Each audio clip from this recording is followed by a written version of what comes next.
ഇപ്പൊ ഞങ്ങളുള്ളത് ബേപ്പൂരാണ് കേട്ടാ. അപ്പൊ ബേപ്പൂര് വന്നിറങ്ങിയപ്പോ തന്നെ ഇവിടെ ഒരു ബോട്ടിങ്ങിനുള്ള സാധ്യത ഞങ്ങൾ കണ്ടു. ഒരാൾക്ക് 100 രൂപ വെച്ചിട്ടാണ്. അപ്പൊ ഞങ്ങള് ബോട്ടിങ് പോവാട്ടാ.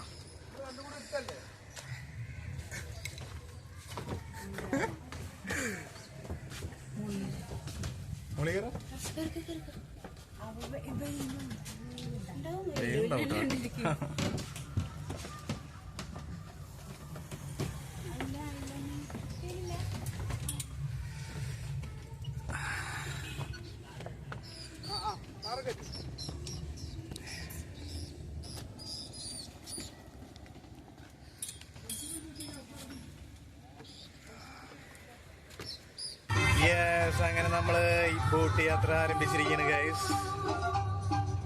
അച്ഛൻ അങ്ങേ തലക്കിലിരിക്കുന്നുണ്ട്.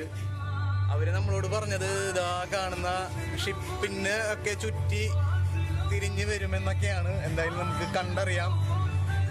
പിന്നെ അവിടെ ഒരു ജങ്കാറ് ഞങ്ങൾ കണ്ടു. അത് അപ്പുറത്തെത്തിയിട്ടുണ്ട്, അപ്പുറത്തെ കരയ്ക്ക് എത്തിയിട്ടുണ്ട് കേട്ടാ. അത് ഇവിടെയായിരുന്നു, നമ്മൾ ഇപ്പുറത്തെ കരയിലായിരുന്നു. നമുക്ക് പറ്റുകയാണെങ്കിൽ കാറ് ജങ്കാറിൽ കയറിയിട്ട് കൊണ്ടുപോകണം. അപ്പൊ അമ്മയും കൂടി അച്ഛൻ്റെ അടുത്ത് വന്നിട്ടുണ്ട്.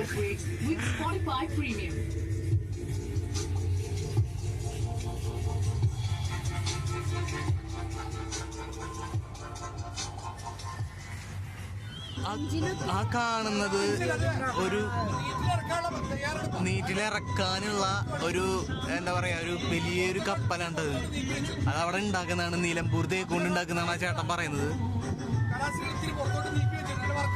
അതെ, അവിടെ പണിപ്പുരയിലാണത്. ഒരു 10 ദിവസം കൂടിയും കഴിഞ്ഞാൽ നീറ്റിൽ ഇറങ്ങുന്നതാണ് ആ ചേട്ടൻ പറയുന്നത്. പ്യുവർ നിലമ്പൂർ തേക്കൊണ്ട് ഉണ്ടാക്കിയിട്ടുള്ള ആട്ടാ. ഖത്തറിലേക്ക് കൊണ്ടുപോകാൻ വേണ്ടിയിട്ട്, ഖത്തറിലേക്ക് കൊണ്ടുപോകാൻ വേണ്ടിയിട്ടുള്ളതാണ്. എൻ്റെ മോനെ അടിപൊളി.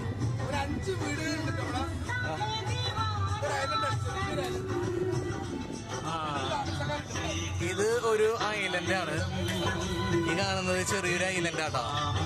ഈ ഐലൻഡിൽ 5 വീടുണ്ട് എന്നാണ് ചേട്ടൻ പറയുന്നത്. ഈ വഞ്ചിയില് നാടൻ മത്സ്യബന്ധനമൊക്കെ നടത്തുന്നുണ്ട്. ഒരാൾ ഇതാ വാലിട്ടിട്ട് എടുക്കുന്നുണ്ട് അവിടെ. അയ്യോ, അതിലൊന്നുമില്ല. ഇപ്പൊ നിങ്ങൾ ഈ കാണുന്നത് ഇതിന്റെ ഇതെന്താ വെച്ചാല് 2018 നമ്മളെ പ്രളയം ഉണ്ടായില്ലേ, ആ സമയത്ത് അവിടുന്ന് വലിയൊരു ശക്തിയിൽ ഒലിച്ചു വന്ന് വീണത്ര ഈ വെള്ളത്തില് ഒഴുകി വന്നാണ്. പിന്നെ അവിടെ ഫിക്സ് ആയിട്ടിരിക്കുകയാണ്. ഈ കിടക്കുന്ന ബോട്ടുകൾക്കൊക്കെ ഓരോ കളർ കോഡാണ്. ഇപ്പൊ നമ്മുടെ കേരളത്തിന്റെ കളർ കോഡ് എന്ന് പറഞ്ഞാൽ നീലയാണ്. പിന്നെ ഇവിടെ പച്ച ബോട്ട് കാണുന്നില്ലേ, പച്ച ബോട്ട്. ഈ കാണുന്ന പച്ച ബോട്ടൊക്കെ വീഡിയോയിൽ കാണുന്ന ഈ പച്ച ബോട്ടൊക്കെ തമിഴ്നാടിന്റെയും അതുപോലെ വെള്ള ബോട്ട് ലക്ഷദ്വീപിന്റെയാണെന്നാണ് അവർ പറയുന്നത്. ഇതിവിടെ കോസ്റ്റ് ഗാർഡിന്റെ കപ്പലൊക്കെ എടുക്കുന്നുണ്ട്. ചെറിയ ഭാരതീയ തട്ട് രക്ഷക് ഒക്കെ എടുക്കുന്നത്. പിന്നെ കാണാ വലിയ ഷിപ്പൊക്കെ എടുക്കുന്നുണ്ട്.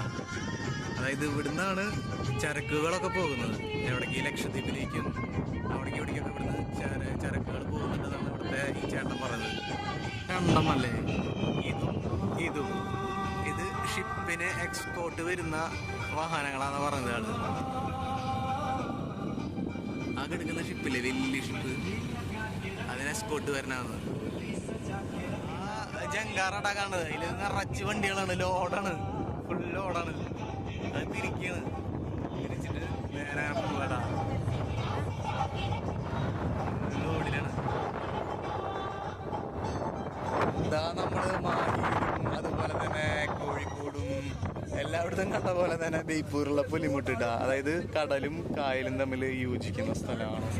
ആ കാണുന്ന ചുവപ്പ് സാധനം കണ്ടില്ലേ, അതും പിന്നെ അതുപോലെ തന്നെ അവിടെ ഒരു പച്ച ഒരു സാധനം കണ്ട, അത് രണ്ടുമാണ് മാർക്കറ്റ്. അതായത് ബോർഡർ എന്ന് പറയുന്നത് കായലിൻ്റെയും അതുപോലെ തന്നെ സമുദ്രത്തിൻ്റെയും. ഇവിടുന്ന് അങ്ങോട്ട് നമുക്ക് പോകാനുള്ള പെർമിഷൻ ഇല്ല. അത് കാരണമാണ് നമ്മൾ ഇവിടുന്ന് റിട്ടേൺ അടിച്ചത്. അത് കടലായിട്ടാണ് കണക്കാക്കുന്നത്. ഇത് ഇത് തിരിച്ചറിയാൻ വേണ്ടിയിട്ടുള്ള ബോർഡറാണ്. എന്തായാലും എന്താ നമ്മൾ തിരിച്ച് നമ്മുടെ വണ്ടിയുടെ അവിടെയൊക്കെ എത്തിയിട്ടുണ്ട്.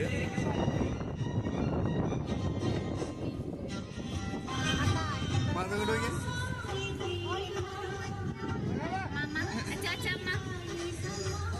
വീഡിയോ